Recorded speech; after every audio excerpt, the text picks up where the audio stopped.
오늘은 호세아 강의 19번째 시간으로 하나님께 돌아오라 이런 제목으로 말씀을 전하도록 하겠습니다. 하나님께 돌아오라. 하나님의 사랑을 저버리고 우상을 섬기고 따르고 있는 북이스라엘의 모습을 살펴보고 있습니다. 하나님께 범죄했으니 그냥 심판하시고 끝내면 될 것을 하나님은 그들을 끝까지 포기하지 않으십니다.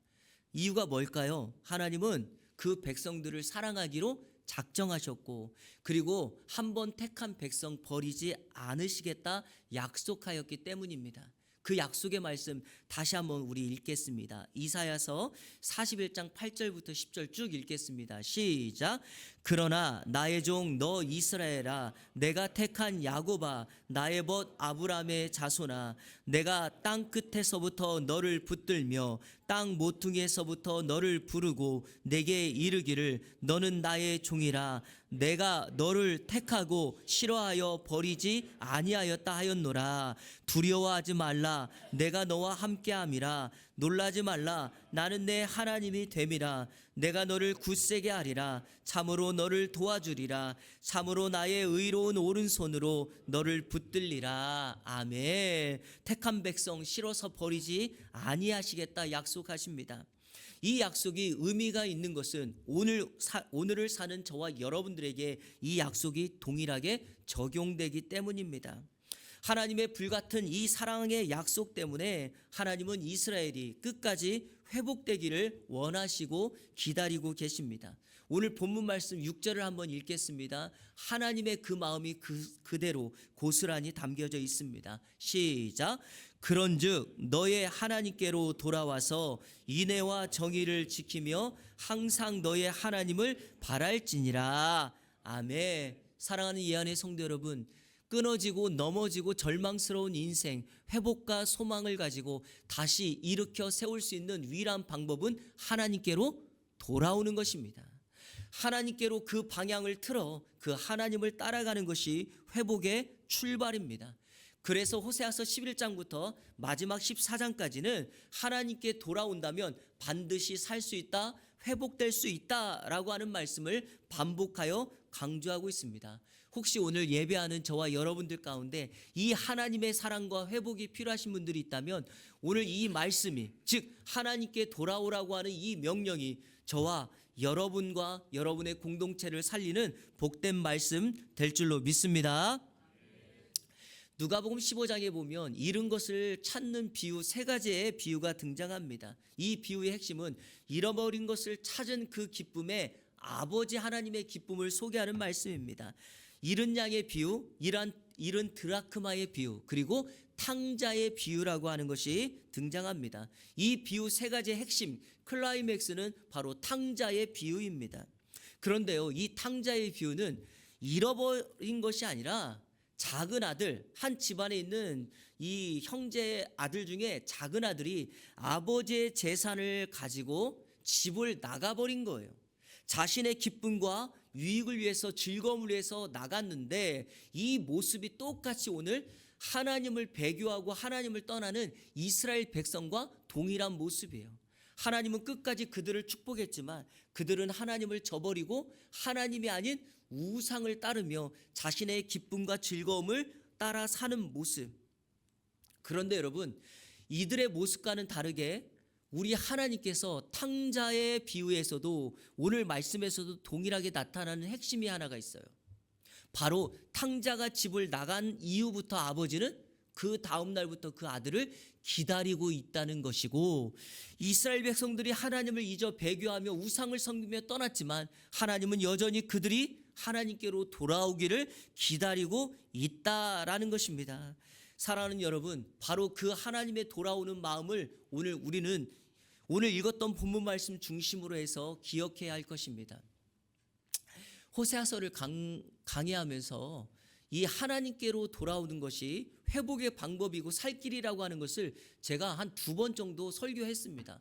왜냐하면 호세아서가 그걸 계속해서 말씀으로 강조하고 있기 때문이죠. 그래서 저는 오늘 각도를 좀 다르게 해서 하나님께 돌아오면 어떤 것까지 회복될 수 있고 하나님께 돌아오는 것이 어떤 상황에서 우리를 회복할 수 있는지, 그 사랑을 경험할 수 있는지, 이 관점으로 오늘 말씀을 좀 전하도록 하겠습니다. 세 가지를 여러분들께 전하도록 하겠습니다. 첫 번째, 하나님께 돌아오면 어떤 신분에도 상관없이 하나님의 사랑을 누릴 수 있다라는 것입니다. 한번 따라 볼까요? 어떤 신분에도 상관없이. 이해를 하셨는지 모르겠는데, 어떤 신분에도 상관없이. 그렇습니다, 여러분. 쉽게 말하면 이거예요. 하나님의 사랑을 회복할 수 있는 것은 내가 어떤 신분을 가졌느냐에 상관없이 하나님께로 돌아오기만 하면 회복될 수 있다, 이 말씀입니다. 오늘 성경 호세아서 11장 12절 다시 한번 읽겠습니다. 시작. 에브라임은 거짓으로, 이스라엘 족속은 속임수로 나를 애워쌌고, 유다는 아멘. 히브리서 11장 12절은 히브리어 원문에 보면 12장 1절로 되어 있어요. 그래서 이 말씀은 11장으로 붙을 말씀이 아니라 12장을 살필 때 살펴볼 말씀입니다. 여기에 보니까 에브라임 이스라엘 족속이 나오죠. 누굽니까? 남쪽 유다와 북쪽 이스라엘을 나누는 북쪽에 있는 이스라엘을 말합니다. 그런데 여기 보니까 에브라임이 거짓으로 속임수로 하나님 앞에 나아갔다. 그런데 여기 보니까 유다도 나아갔다, 이렇게 말을 하죠. 그러니까 여러분, 북쪽 이스라엘 족속이나 남쪽 유다에 살고 있는 족속이나 어느 누구도 상관없이 하나님 앞에 범죄할 수 있고 하나님께 회복될 수도 있다라는 것을 강조하고 있습니다. 오늘 우리가 읽은 본문의 말씀의 특징이, 독특함이 하나가 있어요. 그게 뭐냐? 이스라엘과 유다, 그리고 이스라엘과 하나님의 백성들을 대조 비교하여 말씀을 다루고 있다라는 것입니다. 오늘 이 말씀이 여러분에게 회복의 말씀이 될 수 있는, 그리고 적용할 수 있는 말씀이 될 수 있는 이유가 있어요. 왜냐하면 우리는 늘 신분에 대한 상처가 있죠. 스펙에 대한 상처가 있죠. 가지지 못한 것에 대한 열악함이 있죠. 그것을 우리가 오늘 좀 점검했으면 좋겠다는 것입니다. 여러분, 에브라임도 유다도 범죄할 수 있습니다. 어떤 신분에 상관없이 그들이 잘못한 죄를 하나님께 가지고 와서 회개하고 용서를 구하면 하나님은 그들을 회복시킬 수 있다라는 것입니다. 호세아서 12장 1절과 2절도 한번 읽겠습니다. 시작. 에브라임은 바람을 먹으며 동풍을 따라가서 종일토록 거짓과 포악을 더하여 아스루와 계약을 맺고 기름을 애굽에 보내도다. 여호와께서 유다와 논쟁하시고 야곱을 그 행실대로 벌하시며 그의 행위대로 그에게 보응하시리라. 아멘. 에브라임이 형상도 없는 헛된 바람을 쫓았고 하나님이 아닌 아스루와 애굽의 도움을 구했다라는 것입니다. 2절에 보면 하나님이 유다와 논쟁하신대. 이 논쟁한다는 말은 정확하게 심판한다, 이런 의미를 담고 있거든요. 왜 하나님이 유다를 심판합니까? 죄를 범하였으니까, 잘못했으니까 라는 거예요. 성도 여러분, 죄 짓는 것도 신분에 상관없어요. 누구라도 죄를 지을 수 있어요. 마찬가지로 하나님께 돌아오는 것도 신분에 상관없이 주님께 나와 자신의 잘못에 용서를 구하면 하나님은 반드시 그 인생을 회복시켜 주신다라고 하는 거죠. 이 부분과 관련하여 우리나라 기독교 역사를 보면 재미난 에피소드가 참 많이 있습니다. 여러분, 우리나라는 예로부터 사람을 신분에 따라 구분하였죠. 양반, 천민 이런 식으로. 그래서 양반이 할 수 있는 직업군이 있었고 천민만이 할 수 있는 직업군이 있었고, 이런 식으로 해서 사람들이 일하고 또 누리는 것이 나누어져 있습니다. 그러다 보니까 기독교가 우리 한국 초기 사회에 들어왔을 때 웃지 못할 일들이 여러 개가 있습니다. 제가 대표적으로 두 가지만 한번 이야기해 볼게요. 첫 번째는 이 사회가 양반과 천민이 구분되어 있다 보니까 교회를 올 때 사람을 구분해서 항상 이렇게 앉히는 거예요. 예를 들어서 이쪽에 양반 앉고 이쪽에 천민 그룹 앉고 이쪽에 남성 앉고 이쪽에 여성 앉으면서 사람을 이렇게 구별하여서 신분을 교회 안에서도 나누게 되었던 거죠. 김제 금산면에 가면 금산교회라고 하는 교회가 있어요. 이 교회 닉네임은 기역자 교회예요. 지금 우리나라 기독교 문화재로 보존되어 있거든요. 여러분 왜 예배당이 기역자로 되어 있는지 알겠어요? 제가 이렇게 강단에 서 있으면 예배당 자리를 이렇게 기역자로 이렇게 만들어 놓은 거예요. 남녀 7세 부동석이라고 해서 남성과 여성은 함께 있을 수 없다라고 하는 거예요. 여기 보니까 지금 놀라운 일이 벌어졌어요. 남성과 여성이 같이 앉아져 있어요. 그러니까 이렇게 구분하여 신분을 나누는 거예요. 그래서 초기 기독교 역사에 보면 양반들은 자기네들만의 모임을 구성해서 예배를 드리고 교회를 세우는 경우도 있었다라는 거죠. 자, 또 하나 웃지 못할 해프닝이 이거예요. 그러다 보니까 이 신분에 따라서 사람을 나누다 보니까 어떤 일이 벌어졌냐면 교회 안에서 예수를 믿고 봉사를 하고 어떤 일을 할 때마다 양반들은 일을 하지 않는 거예요. 예를 들어서 이런 일들이 있었어요. 선교사님들이 한국의 기독교를 보급할 때 YMC라고 하는 단체를 통해서 기독교를 보급하고 청소년들과 다음 세대를 살렸는데 YMC에서 사역했던 선교사님들이 주로 복음을 전할 때 사용했던 도구가 하나가 있었어요. 그게 뭐냐? 스포츠예요. 스포츠. 농구, 야구, 뭐 달리기 이런 거 있죠? 테니스. 그런데 여러분 그 모습을 옆에서 지켜보고 있던 사람들이 보니까 너무나도 땀을 흘리면서 테니스를 치고 막 뜀박질을 하고 하는 거예요. 그러니까 양반들이 이렇게 얘기하는 거죠. 그렇게 힘든 거 종놈이나 시키지 뭘 이렇게 힘든 걸 하냐고. 그러다 보니까 우리나라 기독교 초기 역사에 지식층, 양반의 그룹들은 예수를 잘 믿지 못하였고 소외된 계층들, 어려운 사람들이 기독교의 주류를 이루어 나갔다라고 하는 것입니다. 여러분 이것이 바로 신분을 나누는 전형이에요. 근데 보십시오 여러분. 이렇게 예수를 믿는 것도 신분에 상관없지만 하나님께 돌아와 나의 잘못을 내려놓고 주님 앞에 회복되는 것도 전혀 신분이 중요치가 않습니다. 입술로 고백하고 마음을 다하여 주님께 나오면 그 인생이 어떤 인생을 살았을지라도 우리 하나님은 반드시 그들을 회복시켜 주시고 하나님의 불같은 사랑을 다시 한번 경험케 하여 주실 줄로 믿습니다. 오늘 주님 앞에 여러분 내려놓고 그 사랑 필요하다고 간구하신다면 하나님의 사랑이 이번 한 주간 여러분의 삶을 이끌어 가실 줄로 믿습니다. 두 번째로 하나님께 돌아오면 한번 따라 볼까요? 어떤 시간에 상관없이 회복될 수 있다. 사랑을 누릴 수 있다. 이게 무슨 말이냐 이런 의미예요. 여러분 구약 시대에는 회복이 가능하고 신약 시대에는 불가능합니까? 기독교 초기에는 가능했고 지금 3만 불 시대를 살아가는 지금은 불가능하다. 이런 경우는 없다라는 것입니다. 지금도 과거도 그 옛날에도 우리가 회복될 수 있는 유일한 방법은 뭐다? 하나님 앞에 돌아오는 거예요. 이게 진리입니다. 그러니까 진리는 시대가 지나도 바뀌지 않는 것이죠. 자, 오늘 성경에 보면 하나님께서 이스라엘 백성들의 잘못된 삶의 방식을 지적하는 것 한번 살펴보겠습니다. 우리 7절과 8절 다 같이 읽겠습니다. 시작. 그는 상인이라 손에 거짓 저울을 가지고 속이기를 좋아하는도다. 에브라임이 말하기를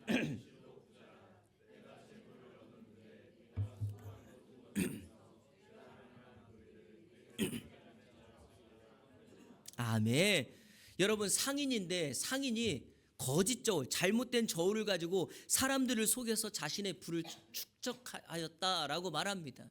그런데 더욱이 이 잘못된 방법으로 부를 축적하는 것을 내가 수고하여 내 노력으로 부를 축적하였으니 이것은 노력의 대가이지 불의가 아니라고 스스로 자만하여 말하고 있습니다. 여러분 이 행동 옳습니까? 옳지 않죠. 그래서 이것이 잘못됐다는 걸 하나님께서 이스라엘 백성들에게 말하기 위해서 상인이라는 단어를 사용한 것입니다. 여러분 이스라엘은 상인이 아니에요. 이스라엘은 축복받은 사람이에요. 이스라엘은 하나님의 선민입니다. 이스라엘은 성도입니다. 이스라엘은 언약 백성입니다. 정체성을 이렇게 세워야지 상인으로 말하면 안 돼요. 이 상인이라는 단어가 매우 의미가 있는 단어입니다. 상인이라는 말을 히브리어 단어로 이렇게 사용했어요. 케네안, 영어로는 가나안이에요. 여러분 가나안 하면 뭐가 생각나세요? 가나안 땅이 생각나죠. 그 똑같은 단어를 상인이라는 말로 표현했어요. 때때로 가나안 사람들이 이 주변의 해상무역을 통해서 열심으로 주변 세계에 돈을 벌고 부를 축적했기 때문에 가끔가다 성경이 가나안 사람들을 상인의 대표성을 가지고 사용하는 명칭이기도 해요. 하지만 성경은 이 단어를 하나님의 구속 사역을 이루고 있는 단어로 사용해요. 무슨 말이냐? 이 단어를 신약 시대와 연결해서 사용하고 있다라는 거예요. 자, 제가 조금 이해하기 쉽게 설명해 보겠습니다. 스가랴서 14장 20절과 21절 읽겠습니다. 자, 자막 보시고 스가랴 14장 20절 21절 시작. 그날에는 말 방울에까지 여호와께 성결이라 기록될 것이라. 여호와의 전에 있는 모든 솥이 제단 앞 주발과 다름이 없을 것이니 예루살렘과 유다의 모든 솥이 만군의 여호와의 성물이 될 것인즉 제사 드리는 자가 와서 이 솥을 가져다가 그것으로 고기를 삶으리라. 그날에는 만군의 여호와의 전에 가나안 사람이 다시 있지 아니하리라. 아멘. 스가랴 선지자의 마지막 예언의 말씀입니다. 자, 여기 제가 번호를 1번, 2번 두 개 달아놨죠. 자, 이 스가랴 선지자의 예언은 장차 이 땅에 오실 메시아 예수 그리스도를 통하여 이루실 말씀에 대한 선언입니다. 자, 먼저 그날이 어느 날일까요? 스가랴 선지자가 말한 그날은 예수님이 이 땅에 오시는 날이에요. 이 땅에 오셔서 구원 사역을 완성하시는 그날, 그날에 어떤 일이 벌어집니까? 여러분, 말 목에 채우는 말 방울에도 뭐가 쓰여 있다고요? 여호와께 성결이라는 단어가 쓰여 있다는 거예요. 여호와께 성결이라는 단어는 어디서 쓰는 혹시 물건 단어인지 아십니까? 성전에 가면 지성소와 성소가 이렇게 있는데 그 성전 안에서 하나님께 예배하고 하나님께 구별되어 쓰는 그 물건들을 성별되어 구별하여 여호와께 성결이라고 하는 단어를 찍어 붙이는 거예요. 그러니까 성전 밖에 지성소나 성소 밖에 있는 물건에게는 여호와께 성결이라고 하는 단어를 쓸 수가 없다라는 거예요. 자, 그런데 그날 예수 그리스도가 이 세상에 오시는 그날에는 그냥 길거리에 사람들이 타고 물건을 나르는 말 목에 방울에도 뭐가 쓰여 있다? 여호와께 성결이라고 하는 단어가 쓰여 있다는 거예요. 자, 그럼 이게 무슨 의미입니까? 예수님이 이 땅에 오신 그때는 성전의 기능이 완전히 달라진다는 거죠. 즉 1년에 한 번씩 대속죄일에 제사장이 제물을 가지고 들어가서 하나님의 뜻을 구하는 그 일이 없어질 것이라는 거예요. 그래서 성도 여러분, 히브리서 10장에 보면 예수님께서 십자가에 달려 죽으셨을 때 어떤 일이 벌어졌죠? 성소와 지성소를 막고 있는 휘장이 어떻게 됐다? 위로부터 아래로 찢어졌다라는 거예요. 성도 여러분, 4m가 되는, 자, 우리 여기가 이제 4m니까 한번 보세요. 이렇게 휘장이 커튼이 쳐여 있어요. 여러분들이 이 커튼을 천장에서부터 아래까지 내려 있는 커튼을 찢으려면 어떻게 찢으면 되겠어요? 아래에서 잡아 당겨야 돼요. 그죠? 그런데 위로부터 아래로 찢어졌다는 것은 누가 찢으신 것일까요? 하나님이 찢은 거예요. 더 이상 예수 그리스도의 십자가의 죽음의 사건으로 이제 성소와 지성소의 구분이 없어졌다라는 겁니다. 이 의미가 뭘까요? 이제 내가 예수 그리스도 성전의 주인 되신 예수 그리스도 그분을 믿음으로 고백하면 지금 내가 예배하는 그 자리, 내가 지금 주님의 이름을 부르는 그 자리가 어디가 된다? 성전이 된다라는 거예요. 할렐루야. 자, 지금 여러분 우리 예한교회 지금 이 자리가 성전입니까? 맞죠? 맞죠? 왜 성전이에요? 거룩하게 변화된 여러분들이 지금 이곳에 있으니까 그런 거예요. 이해되셨죠? 자, 여러분이 예배 마치고 다 떠났어요. 아무도 없어요. 이곳이 어디예요? 그냥 예배당이에요. 건물이에요. 상가라고 해도 돼요. 무슨 의미냐? 주님을 믿는 사람과 함께 있고 그날에 우리 주님이 이 성전의 역사를 이룬다라는 거예요. 이해되셨죠? 자, 두 번째 우리가 해야 될 거 여기 번호 단어는 2번이에요. 그날에 여호와의 전에 가나안 사람이 다시 있지 아니하리니.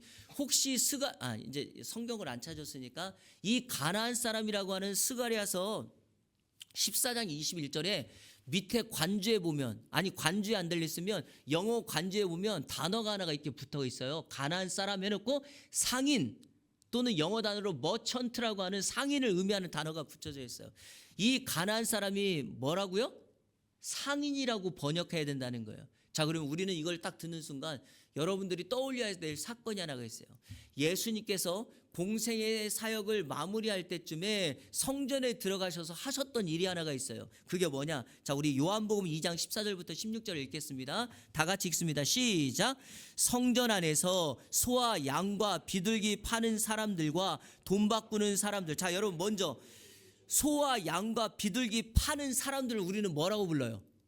상인이라고 부르죠. 그리고 돈 바꾸는 사람들, 환전하는 사람들을 보시고, 자 15절, 노끈으로 채찍을 만드사 양이나 소를 다 성전에서 내쫓으시고 돈 바꾸는 사람들의 돈을 쏟으시며 상을 엎으시고 비둘기 파는 사람들에게 이르되 이것을 여기서 가져가라. 자, 다 같이 읽겠습니다. 시작. 내 아버지의 집으로 장사하는 집을 만들지 말라 하시니. 성전의 주인 되신 예수 그리스도. 그래서 신약시대에 와서 성전의 의미는 딱 두 개밖에 없는 거예요. 딱 두 개밖에 없는 거예요. 엄밀하게 말하면 두 가지밖에 없어요. 첫 번째, 예수님 몸이 바로 뭐예요?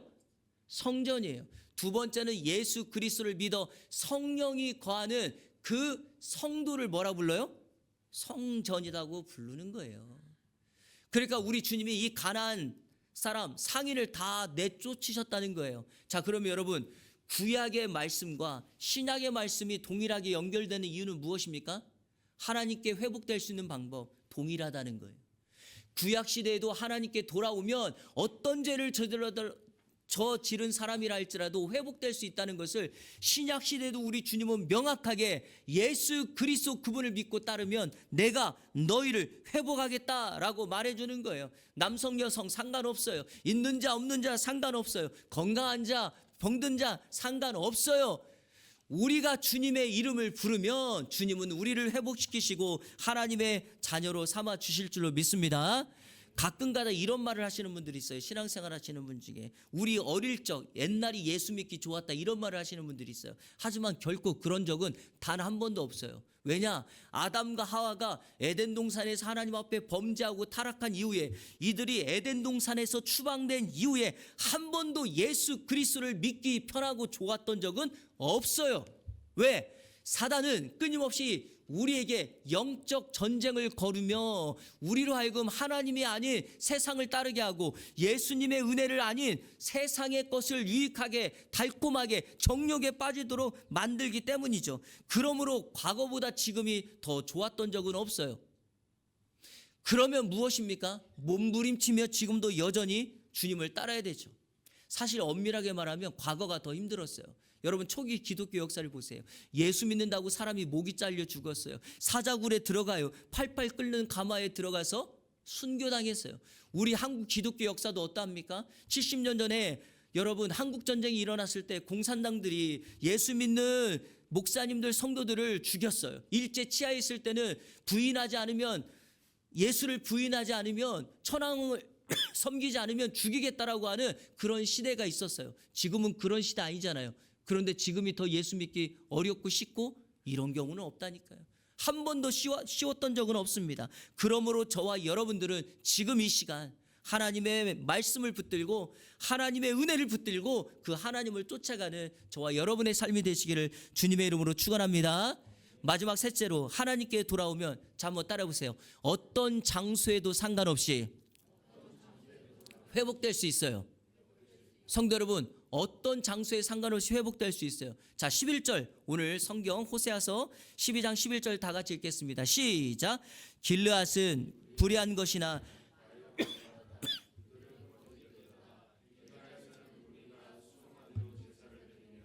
그 제단은 바디랑에 쌓인 돌무더기 같도다. 아멘. 이스라엘 백성들이 가나안 땅에 들어가서 가나안 땅을 정복했을 때 이 길르앗 길갈 이곳은 다 하나님의 은혜의 자리 축복의 통로였습니다.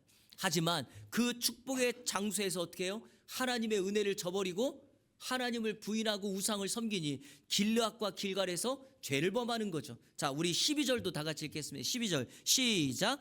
야곱이 아람의 들로 도망하였으며 아내를 얻기 위하여 사람을 섬기며 아내를 얻기 위하여 양을 쳤고, 야곱이 갔던 아람 어디입니까? 그의 외갓집이 있는 밧단 아람을 의미하죠. 이 야곱은 형 에서의 장자권을 빼앗은 사람이에요. 그리고 도망간 거예요. 그러니까 여러분, 이곳은 고향을 떠나 먼 타지, 이방의 땅이라고 말할 수 있습니다. 그런데 성도 여러분, 그거 아십니까? 내가 이방의 땅에 있을지라도, 밧단 아람에 있을지라도 거기서 하나님을 저버리지 않고 하나님을 붙들면 그곳이 하나님과 동행하는 자리죠. 요셉이 애굽에 있을지라도 하나님의 은혜를 붙들고 그가 하나님과 동행했더니 하나님의 은혜를 누리는 거죠. 사랑하는 성도 여러분, 기억하십시오. 내가 있는 곳이 아무리 은혜의 자리였던 곳이라 할지라도 거기서 범죄하면 의미가 없습니다. 그러나 이방 땅이라 할지라도 거기서 선교사님들처럼 복음을 전하고 주의 은혜를 붙들고 은혜를 강구하면 이방의 땅, 저주의 땅이 축복의 땅, 영광의 땅이 될 줄로 믿습니다. 그러니까 우리는 어떤 장소에든지 상관없이 하나님께 돌아오기만 하면, 하나님의 은혜를 구하면 반드시 회복되게 될 것입니다. 말씀을 맺겠습니다. 설교를 시작하면서 제가 여러분들께 탕자 이야기를 해드렸습니다. 그런데 혹시 다시 떠난 탕자의 이야기라는 거 들어보셨나요? 다시 떠난 탕자의 이야기. 탕자가 집을 처음에 나갔을 때는 아버지의 재산을 가지고 자신의 유익과 만족과 정욕을 채우려 나갔죠. 그가 집에 돌아와서 아버지의 사랑을 회복하고 큰 빚을 지고 나니까 마음에 큰 부담이 있었던 거예요. 내가 아버지의 마음을 상하게 했다. 그래서 이번에 탕자가 다시 집을 나가요. 그런데 첫 번째하고는 다른 목적으로 나갑니다. 이번에는 내가 어떻게 해서든지 성공해서 아버지를 기쁘시게 해드려야 되겠다라는 마음으로 집을 나가는 거예요. 탕자가 집을 나갑니다. 5년이 지났고 10년이 지났고 20년을 악착같이 버티면서 견실한 사업가로 성공하여 자신의 목적을 이룬 다음에 아버지를 기쁘게 즐겁게 하기 위하여 때를 잡아 집으로 돌아옵니다. 집으로 돌아왔는데 아버지를 기쁘시게 할 수가 없었습니다. 이 아들이 돌아오기 1년 전 아버지는 집 나간 아들을 그리워하다가 이미 세상을 떠나게 되었을 것입니다. 슬피 우는 그 아들에게 큰 형이 둘째에게 남겼던, 즉 아버지가 남긴 편지 하나를 전해줍니다. 그 편지에는 다음과 같은 글귀가 적혀 있죠. 아들아, 내가 나를 기쁘게 하는 것은 너의 성공보단 너와 언제나 함께하는 그 시간이었단다. 사랑하는 여러분, 세상의 것으로 채우고 세상의 것으로 나를 세워가는 것이 아니라 나의 인생의 진정한 성공은 나와 주님이 함께 있느냐 없느냐, 내 인생에 나의 모습이 아니라 예수 그리스도가 보이느냐 보이지 않느냐, 그게 바로 믿음이고 그것이 경쟁력이고 그것으로 우리는 선한 영향력을 세상에 선포해 나갈 것입니다. 사랑하는 성도 여러분, 주님을 붙잡으십시오. 여호와께 돌아오셔야 돼요. 어떤 상황 속에서도 주님만을 붙들고 주님만 함께 한다면 우리 인생에 결코 절망이나 실패나 낭만과 저주는 없고 오직 내 삶에 그리스도의 은혜로 하나님의 사랑으로 충만하게 세워주실 줄로 믿습니다. 이번 한 주간 이 하나님의 사랑을 누리며 살아가는 이 안의 모든 성도들 되시기를 우리 주 예수 그리스도의 이름으로 축원합니다. 우리 시간에 같이 찬양하겠습니다. 우리 한동안 많이 불렀던 여호와께 돌아가자, 우리 찬양 같이 고백하며 하나님의 사랑을 회복하고 은혜를 회복하는 귀한 시간 되었으면 좋겠습니다. 같이 고백하며 나아갑니다.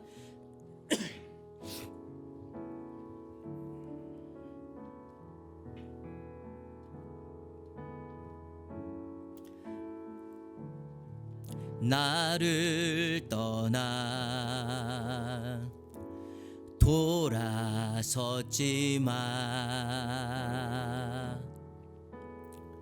내 사랑이 내 백성을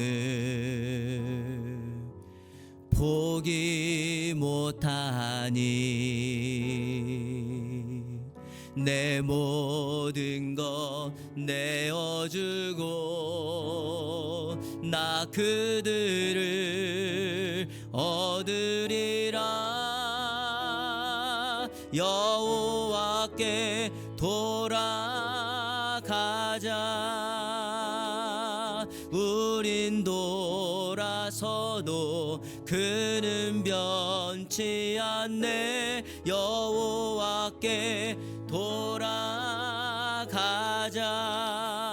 우린 넘어져도 그 사랑 영원하네. 처음부터 다시 고백합니다. 내 백성이 나를 떠나 돌아섰지만 내 사랑이 내 백성을 포기 못하니 내 모든 것 내어주고 나 그들을 얻으리라. 여호와께 돌아가자. 우린 돌아서도 그는 변치 않네. 여호와께 돌아가자. 우린 넘어져도 그 사랑 다시 한번 여호와께 돌아가자. 여호와께 돌아가자. 우린 넘어서도 그는 변치 않네. 여호와께 돌아가자. 우린 넘어져도 그 사랑 영원하네. 한없는 주님의 사랑, 한없는 주님의 사랑, 온 세상 위에 넘칩니다. 가릴 수 없는 주 영광 온 땅 위에 충만합니다. 주님만이 길이 오니 우린 그 길을 따라갑니다. 우린 그 길 따라갑니다. 그날에 우리 이루실 주는 완전합니다. 주는 우리 한 번 더 고백합니다. 한없는 주님의 사랑으로, 한없는 주님의 사랑 온 세상 위에 넘칩니다. 가릴 수 없는 주 영광 온 땅 위에 충만합니다. 주님만이 길이 오니 우린 그 길 따라갑니다. 그날에 우리를 이루신 주는 완전합니다. 아멘. 여러분, 세상의 것은 늘 사라지고 없어질 것이지만 우리 주님은 완전합니다. 완벽하십니다. 한 주간 살아갈 힘이 부족하고 연약할 때 물론 우리를 도와줄 수 있는 존재가 있겠죠. 하지만 그 존재는 여전히 사라질 것이고 제한적일 것입니다. 하지만 완전하신 그 주님 앞에 우리의 삶을 내려놓고 그분을 신뢰하며 나간다면 진정한 세상에 빼앗길 수 없는 하나님의 사랑과 평안과 긍휼을 얻게 될 줄로 믿습니다. 우리 시간에 한번 기도했으면 좋겠습니다.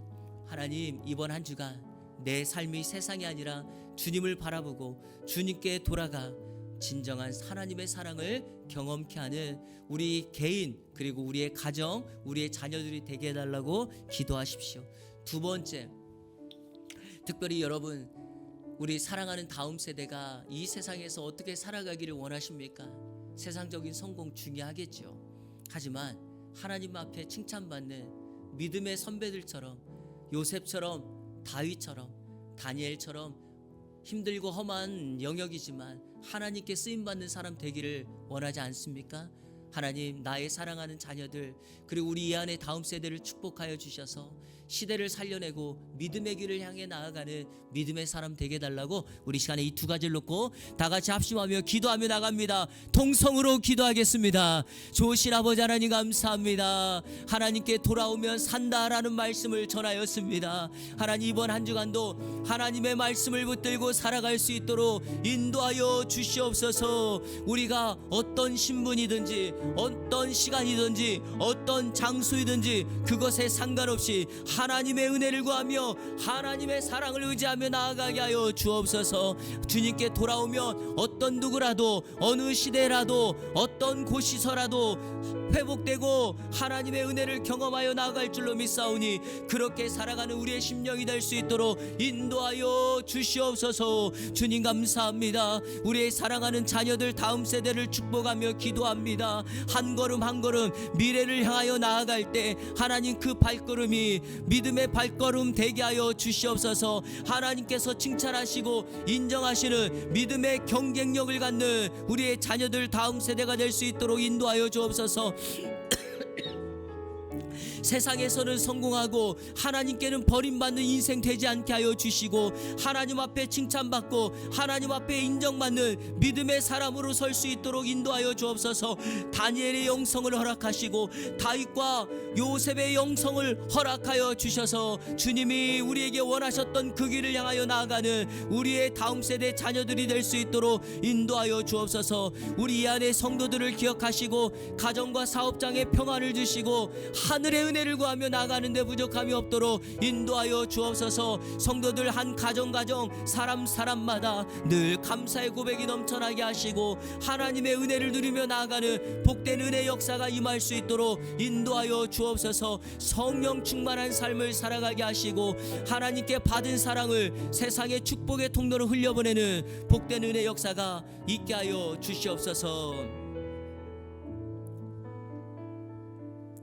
이번 한 주간 하나님의 불같은 사랑을 경험하며 그 받은 사랑을 세상에 흘려보내어 늘 하나님과 교제하며 살아가는 이 안에 온 성도들 되게 하여 주옵소서. 예수 그리스도의 이름으로 기도하옵나이다. 아멘.